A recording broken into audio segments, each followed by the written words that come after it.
Gente, eu sou o Eduardo Tavares. Durante muito tempo eu fui diretor da Faculdade de Direito de Maceió e professor das disciplinas Direito Penal e Direito Processual Penal. Eu quero, a partir de hoje, começar aqui uma série de aulas sobre alguns temas que eu considero de extrema importância, sobretudo para quem vai fazer concurso. Então, aqui, em se tratando da área da teoria da pena, eu gostaria de iniciar esse conjunto de conversas que eu vou ter com você, falando sobre a aplicação da pena. Ora, nós sabemos que o nosso Código Penal brasileiro, ele adotou o sistema trifásico para a aplicação da reprimenda, para a aplicação da pena. Pena base, pena intermediária e pena definitiva. Para que o julgador aplique a pena correta, ele vai levar em consideração aquilo que nós chamamos no Código Penal brasileiro de circunstâncias do crime. O que são circunstâncias? Circunstâncias são dados, são fatos que estão ao redor do crime, como o próprio nome está a indicar, e que servem para que o juiz aumente ou diminua a pena de acordo com o grau de severidade daquela circunstância. Portanto, a circunstância ela está para o crime como a roupa está para o homem, como a pintura está para uma casa, né? Uma casa sem pintura não deixa de ser uma casa. Pois bem, um crime com circunstâncias, ele é um crime com a sua aparência modificada. Entretanto, sem elas, ele não deixa de ser crime. Portanto, as circunstâncias do crime, elas não são fundamentais para a subsistência do próprio crime. Ora, essas circunstâncias elas aparecem em várias fases da aplicação da pena. Na fase inicial, que é a pena base, na segunda fase da aplicação da pena, que são as circunstâncias legais, e na terceira fase da pena, que são as chamadas causas gerais ou especiais de aumento e de diminuição de pena. Na primeira fase da pena, o juiz leva em conta as chamadas circunstâncias judiciais, que são os antecedentes, a conduta social, as circunstâncias do delito, o comportamento do agente do crime, o comportamento da vítima. São circunstâncias que o juiz é quem vai analisar. Por isso que nós dissemos que essas circunstâncias são denominadas de circunstâncias judiciais. Através delas, o juiz aplica uma pena base. E o juiz vai buscar essa pena base levando em conta qual parâmetro? Levando em conta a pena abstrata, aquela pena prevista no Código Penal. Por exemplo, para o delito de homicídio, que está previsto no artigo 121 do Código Penal, a pena vai de 6 a 20 anos, se tratar de homicídio simples. Pois bem, se tratar de homicídio qualificado, digamos pelo motivo torpe, a pena em abstrato ela vai para de 12 a 30 anos. Logo, o juiz, ao fixar a pena base, ele vai levar em conta esses parâmetros. Se o homicídio é qualificado, a pena base ela tem que ser fixada a partir dos 12 anos, jamais ultrapassando a casa dos 30 anos. Pois bem, o juiz, para fixar essa pena base, o que ele faz? Ele levando em conta o comportamento da vítima, as circunstâncias do delito, as consequências do crime, né? E aquelas outras circunstâncias que o juiz é quem vai analisá-las, ele vai fixar o quanto dessa pena. Então, se é de 12 a 30 anos, o indicativo dessas circunstâncias é que vai dizer se a pena deve ser 12, se deve ser 13, se deve ser 15, se deve ser 16 anos, enfim. Fica ao critério do juiz, fica ao prudente arbítrio do juiz a fixação da pena base. Encontrada essa pena base, parte-se para uma segunda fase da pena. O juiz agora vai analisar as chamadas circunstâncias legais do crime. São várias, estão no Código. A primeira delas é a reincidência, não é? E depois vem umas tantas outras. a crueldade do crime, o meio como o crime foi praticado, o parentesco, né? O fato de ser o réu filho, neto, parente da vítima. Enfim, é uma série de circunstâncias que estão lá no Código Penal e que vão nortear o juiz na hora dele fixar a segunda fase da pena. A primeira delas, como eu disse, é a reincidência. E a reincidência, como o próprio nome está a dizer, significa a dupla ou a múltipla incidência na prática do crime. Quando o sujeito ele já foi condenado por um crime e ele comete outro, na hora da aplicação da pena por esse outro delito, essa circunstância da reincidência vai ser levada em consideração. E ela é considerada, gente, uma circunstância preponderante, ou seja, ela é muito forte, ela tem um peso de fazer essa pena subir. Tem quem diga na doutrina que, na verdade, essa circunstância configuraria o chamado bis in idem, porque se o sujeito já foi condenado pelo crime do passado, por que ele agora vai sofrer um aumento de pena na sua reprimenda por um outro crime? Bom, mas tem uma outra teoria que diz: se ele praticou um novo crime, é indicativo de que aquela pena aplicada ao indivíduo no passado, ela não foi suficiente para que ele tivesse o comportamento que a sociedade esperava dele. E por isso é preciso que ele sofra um aumento de pena em razão desse comportamento antijurídico dele.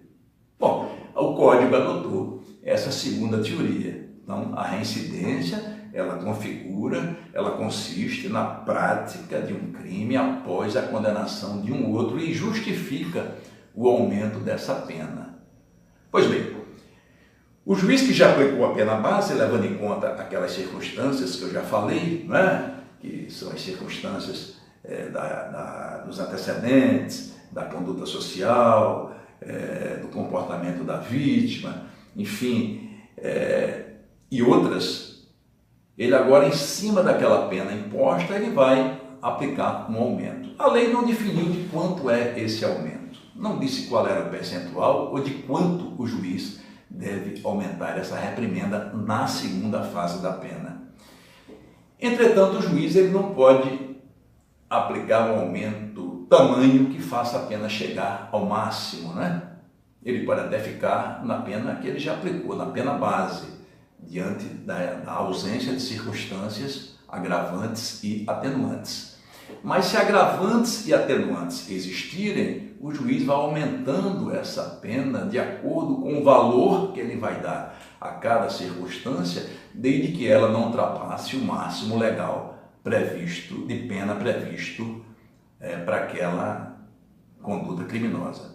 O que é que eu quero dizer com isso, gente? É que a pena base, ela nunca pode ser fixada aquém do mínimo, nem nunca pode ser fixada além do máximo. Por outro lado, as circunstâncias agravantes e atenuantes, que são as chamadas circunstâncias legais genéricas, né? Elas não podem ser fixadas de modo a que a pena desça do mínimo, nem de maneira a que a pena vá além do máximo, tá? Então o juiz vai levar em conta aquelas circunstâncias que estão no Código. É reincidente e aumenta-se a pena, é obrigatório. Crime foi praticado por meio cruel, também aumenta-se a pena.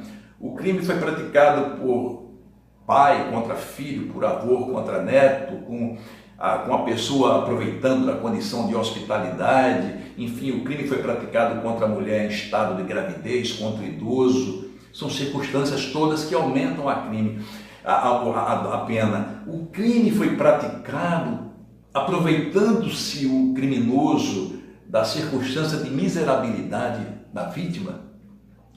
Os chamados crimes multitudinários, por exemplo, né?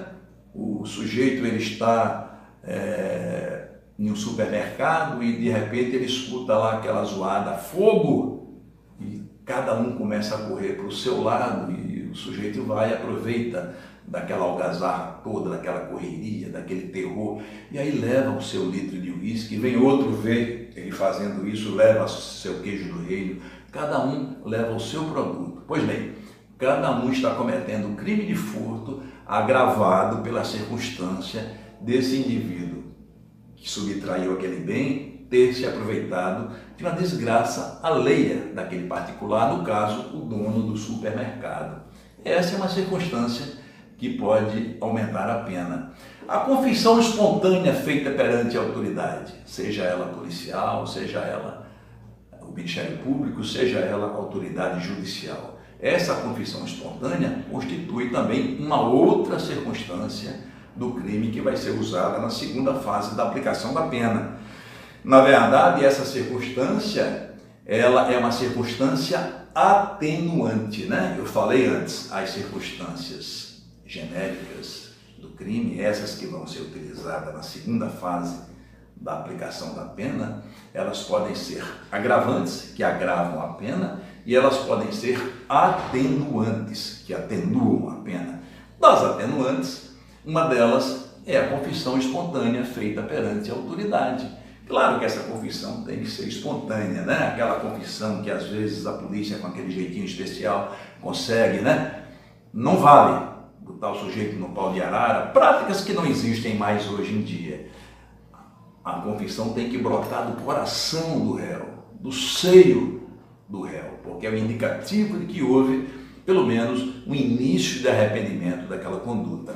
Quando o réu confessa de maneira espontânea o seu crime, o juiz deve, na hora da aplicação da pena, usar aquela circunstância para diminuir o tamanho da reprimenda. Pois bem, é um jogo, né? Onde aumenta-se a pena, onde se diminui a pena, sempre levando em conta as chamadas circunstâncias do delito. É claro que toda pena tem que ser fundamentada. O juiz tem que fundamentar porque chegou àquela pena base, o juiz tem que fundamentar porque chegou àquela pena intermediária, e quando ele chega à pena intermediária, se for o caso, ele vai para a terceira fase da pena. Às vezes, gente, a pena base, ela se torna definitiva. Às vezes, a pena, na sua segunda fase, ela se torna definitiva. Por quê? Ora, à míngua de outras circunstâncias, a pena fica no estado em que ela está. Então, em muitos casos, o juiz só aplica aquela pena chamada de pena base, porque não existem outras circunstâncias do delito, né? Por exemplo, o crime simples, um homicídio simples, onde o sujeito tinha bons antecedentes, uma boa conduta social, a vítima em nada concorreu para o crime, mas também o motivo do crime não foi tão alarmante, né? Aquele delito singelo, grave, porque todo crime que tira a vida é muito grave, afinal de contas é o bem mais valioso que nós temos, mas nós temos a modalidade do homicídio simples. Pois bem, se esse homicídio não está revestido de outras circunstâncias, a tendência é que aquela pena base aplicada, se for homicídio simples é de 6 a 20 anos, a pena base aplicada vai se tornar definitiva. Mas vamos supor que nesse homicídio o indivíduo ele tem maus antecedentes, tem uma má conduta social, uma má personalidade, né? A vítima em nada concordou para o crime. Então o juiz aplica essa pena base, naturalmente uma pena base que vai além do mínimo, e quando chega lá adiante ele verifica nos autos que o réu ele é reincidente. Pois bem, ele aumenta aquela reprimenda. Se ele aplicou da pena base 9 anos, ele pode aumentar de 1 ano, é um aumento justificável, pode aumentar de 6 meses, isso vai ficar ao critério do juiz. Ele não pode aumentar de 9 para 18. Aí é incompreensível esse aumento tão grande em razão da circunstância da reincidência ou de qualquer uma outra circunstância, né? Pois bem, se ele encontrar outras circunstâncias que aumente a pena, ele vai aumentar a pena na medida em que ele vai encontrando essas circunstâncias. Fixada a segunda fase da pena, ele vai verificar no caso concreto se existem circunstâncias gerais ou especiais que aumentem ou que diminuam a pena. Pois bem, vamos tomar como exemplo ainda o homicídio, tá? Suponhamos que esse réu, ele ao tirar a vida do indivíduo, ele atirou, matou o indivíduo, né? O motivo, digamos que tenha sido fútil, logo a pena imposta, a pena base foi superior a 12 anos em razão das outras circunstâncias. ele era reincidente e a pena subiu, e agora ele se verificou nos autos que quando ele atirou na figura de A, ele atingiu também a figura de B. Então aí nós estamos diante do chamado concurso de crimes, no caso, concurso formal de crimes, onde o juiz aumenta de 1/6 até metade a pena, em razão do sujeito ter dado causa a um segundo crime. Quando ele atirou no seu desafeto, ele terminou atingindo mortalmente também a figura de uma terceira pessoa que não tinha nada a ver com o seu problema, né? Então ele vai aumentar a pena já na terceira fase, de 1/6 até metade, e o juiz é quem vai mensurar qual é o percentual dentro desse diapasão que ele vai utilizar. E ali ele chega à pena definitiva. Então, gente, tudo tem que ser muito bem fundamentado. Pena base, pena intermediária, pena definitiva. Lembrando a vocês que a pena base jamais pode ser fixada aquém do mínimo. A pena intermediária também jamais pode ser fixada aquém do mínimo, e as duas, tanto a base como a intermediária, jamais pode ir além do máximo. Isso não pode ocorrer. Também nós temos que ter cuidado com o chamado bis in idem. Às vezes, tem circunstâncias que aparecem na primeira fase da pena, na segunda e até na terceira. Então, ora, se o motivo do crime foi um motivo, não se tratando de homicídio, né, foi um motivo fútil, claro e é evidente que esse motivo foi utilizado já na pena base, porque as circunstâncias são motivo do crime, consequências, antecedentes, personalidade do agente, comportamento da vítima, isso não se tratando do homicídio. Então, se lá em outro crime o juiz levou em conta para a aplicação da pena base o motivo fútil, ele não pode, na segunda fase da pena, usar de novo o motivo fútil, sob pena de estar condenando o réu 2 vezes por uma mesma circunstância. Agora, quando o crime é de homicídio, esse motivo fútil, como também o motivo torpe, como também o meio cruel e outras circunstâncias, eles fazem a própria pena abstrata subir. Veja, quando o homicídio é cometido por motivo fútil, ou torpe, outro meio cruel, etc., etc., a pena vai para de 12 até 30 anos. Logo, o juiz não pode levar em conta, mesmo na pena base, a futilidade do motivo, a torpeza do motivo, porque ele estará, nesse caso, também praticando o chamado bis in idem. Ele está duplamente valorizando uma mesma circunstância. Se a pena já foi para 12 anos, e foi por causa da torpeza do motivo, né? Então, o motivo torpe já está ali embutido na pena abstrata. O próprio legislador, ele se encarregou de fazer isso, tá? Às vezes, no caso de homicídio, aparecem 2 qualificadoras, como nós chamamos, naquela situação. A do motivo torpe, digamos, e a do meio cruel. O motivo foi torpe. O sujeito tirou a vida da vítima porque queria assumir o cargo de gerente na empresa onde ambos trabalhavam. Motivo torpe. A pena já vai para de 12 a 30 anos. Como se já não bastasse isso, ele, para tirar a vida da vítima, ele usou de meio cruel. Ora, então, o motivo, que é o torpe, vai funcionar como qualificadora do crime, a pena base já está ali em 12 anos, o mínimo, por conta desse motivo, mas na hora que ele for para o aumento da pena na segunda fase, ele vai aumentar essa pena em razão do meio cruel. Logo, são 2 circunstâncias qualificadoras do crime, uma funciona verdadeiramente como qualificadora e já foi verificado isso na própria pena abstrata pelo legislador, e a outra vai funcionar como circunstância agravante da pena. Isso está previsto em lei. Então nós temos que estar atentos a tudo isso, né? Ao chamado bis in idem propriamente dito. Por exemplo, no crime de incêndio, a prática do crime com uso de fogo torna o delito agravado. Mas será que no crime de incêndio nós devemos usar o uso do fogo para aumentar a pena? Não. Não, porque o crime é crime de prática de incêndio. E para você incendiar uma casa, um carro, você só pode fazer isso usando o fogo, correto? Então a própria pena abstrata já leva em conta, naquele seu elemento nuclear, o uso do fogo para a prática do crime, porque incêndio só pode ser praticado com fogo. Logo, se você usa o fogo para aumentar a pena, bis in idem, essa pena poderá ser anulada, porque o juiz ele tem que demonstrar exatamente porque ele chegou àquela sanção. E o réu tem o direito de saber exatamente porque ele praticou tal crime. Então, gente, só repassando, o sistema de aplicação de pena vigente entre nós é o chamado sistema trifásico, que é um sistema que foi defendido pelo professor Nelson Hungria, o nosso grande mestre, que se contrapunha a um entendimento do professor Roberto de Lira, tido como príncipe dos promotores, né, o príncipe do direito penal.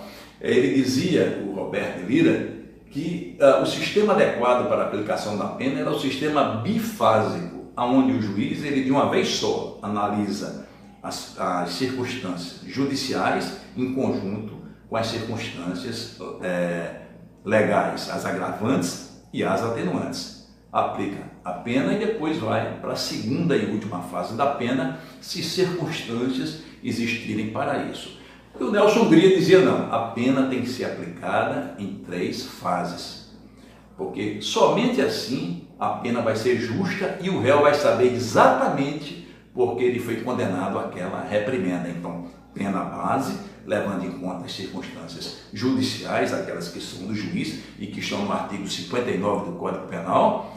A pena intermediária, que são as chamadas circunstâncias do crime, atenuantes e agravantes. E, por fim, as causas gerais de aumento e de diminuição de pena. As causas gerais, elas são chamadas de gerais porque estão situadas na parte geral do Código Penal e se destinam a todo e qualquer crime, tá? Já as causas especiais de aumento e de diminuição de pena, elas são assim chamadas porque elas estão na parte especial do crime, na parte especial do Código Penal. Por exemplo, no crime de furto, no que constitui o crime de furto? Na subtração da coisa alheia móvel para si ou para outrem.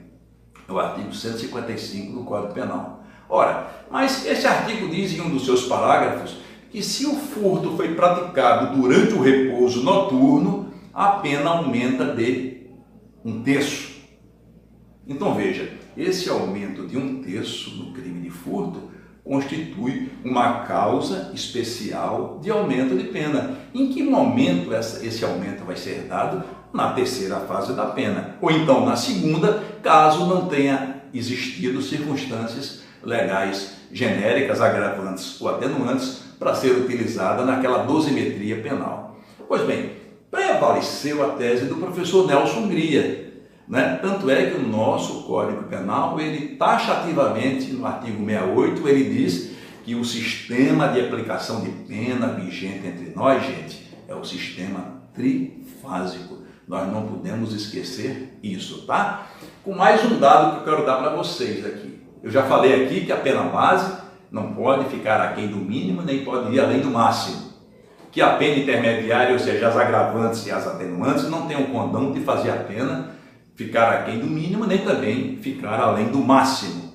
Já as causas, sejam elas gerais, sejam elas especiais, elas sim têm a força de fazer a pena ultrapassar o limite máximo previsto em lei, tá? Então, se digamos assim, no crime de furto, o crime de furto tem uma pena máxima prevista em 4 anos, tá? Mas verificou-se na aplicação da pena, o juiz aplicou já entre a pena base e a pena intermediária, ele já chegou aos 4 anos, e o juiz verifica na análise do processo que o crime de furto foi praticado durante o repouso noturno.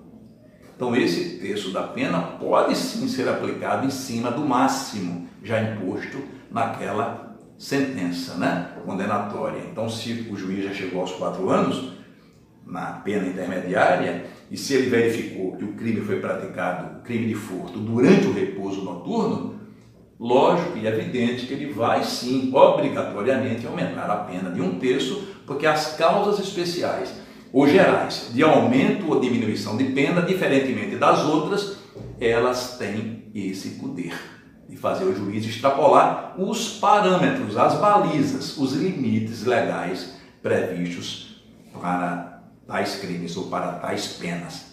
Bom, então é assim, em regra geral, que funciona o nosso sistema trifásico de aplicação de pena. Lembrando que nós não estamos tratando aqui de uma questão meramente matemática. Tudo tem que ser devidamente fundamentado.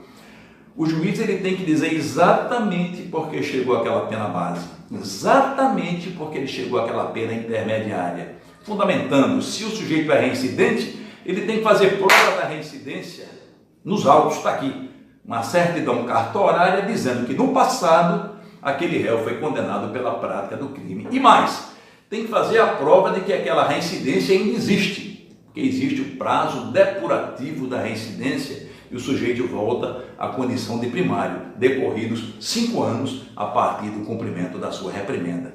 Pois bem, se o sujeito é reincidente, o juiz tem que fazer prova daquilo ali. Então, tudo que é dito em relação à prática do crime tem que ser provado, lógico e evidente. E o juiz aí chega a uma pena justa. Esse é o objetivo. A pena tem que ser correspondente ao mal praticado, ao mal do crime, o mal da pena. Mas a pena tem que ser justa, nem menos nem mais. Tem que ser aquela pena que o réu merece e aquela pena que a sociedade espera. Gente, em outra aula eu quero falar sobre o concurso de crimes, né? Nós temos o concurso material, o concurso formal e o chamado crime continuado. Esse tema está interligado à aplicação da pena. Nós estamos tratando ainda de aplicação da pena, só que desta feita, indo mais adiante, indo para os artigos 69, 70 e 71 do Código Penal.